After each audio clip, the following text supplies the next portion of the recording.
Ingredients వచ్చేసేసి so cauliflower, జీలకర్ర, ధనియాలు, ఎండుమిరపకాయలు, తెల్లవాయిలు, కొత్తిమీర, ఎక్కువగా కరివేపాకు అండ్ వీటన్నిటిని కూడా మనం ఫ్రై చేసుకోవాలి. అది కూడా ఇప్పుడు నేను చూపిస్తాను.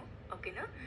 అండ్ ఇంకొకటి ఏంటి అంటే సో ఆనియన్స్ కావాలి అండ్ ఇక్కడ క్యాలీఫ్లవర్ని కూడా హాట్ వాటర్లో వేసి సన్నగా తురుముకోవాలన్నమాట. ఓకేనా. చాపర్లో అయినా వేసుకోవచ్చు, లేదు అంటే తురుముకొనైనా తురుముకోవచ్చు. సో ఇలా చేసుకో.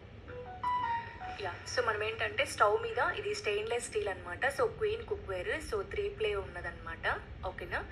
సో దీంట్లో ఏంటి అంటే మనం లెస్ ఆయిల్తో మనం మంచిగా కుక్ చేసుకోవచ్చు. సో ఇప్పుడు ఏవైతే ఇంగ్రీడియంట్స్ చెప్పానో సో అవన్నీ కూడా 1 బై 1 మనం అంతగా ఫ్రై చేసుకోవాలి. ఓకేనా. సో దీంట్లో ఏంటంటే 0 ఆయిల్తో కూడా మనం కుక్ చేసుకోవచ్చు అనమాట. ఎక్కడ మాడిపోవు. ఓకేనా. సో వైటలాగ్ సిస్టమ్ ఉంటుంది, కలర్ చేంజ్ అవ్వదు. More over lot of times కూడా మేము చెప్పున్నాము. సో దీని డీటెయిల్స్ కావాలి అంటే మీరు మీ కోచెస్ని అడగండి, డెఫినెట్గా వాళ్ళు మీకు హెల్ప్ చేస్తారు. ఇలా 1 బై 1 అన్నీ ఫ్రై చేసుకోవాలన్నమాట మనము. సో ఫ్రై చేసుకున్నంత అండ్ కరివేపాకు కూడా క్రిస్పీగా రావాలి. ఓకేనా. సో క్రిస్పీగా వచ్చేలాగా మనం మంచిగా స్లో ఫ్లేమ్లోనే చేసుకోవాలన్నమాట. సో మంచిగా ఫ్రై చేసుకున్నాక మిక్సీ జార్లో వేసేసి మిక్సీకి పట్టుకోవాలి. ఓకేనా. సో చూడండి కరివేపాకు కూడా మంచిగా ఫ్రై అయింది.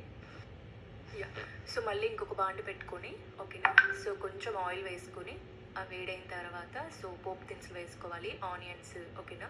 సో కరివేపాకు ఇవన్నీ వేసేసుకొని ఈ క్యాలీఫ్లవర్ కూడా దాంట్లో వేసేసుకొని సో మంచిగా ఫ్రై అనేది చేసుకోవాలన్నమాట. జస్ట్ మీరు ఒక 5 మినిట్స్ కుక్ చేస్తే సరిపోతుంది హాట్ వాటర్లో. ఓకేనా. నెక్స్ట్ ఇక్కడ కూడా మనకి కుక్ అవుతుంది కాబట్టి పొడి పొడిగా వస్తుంది. ఓకేనా.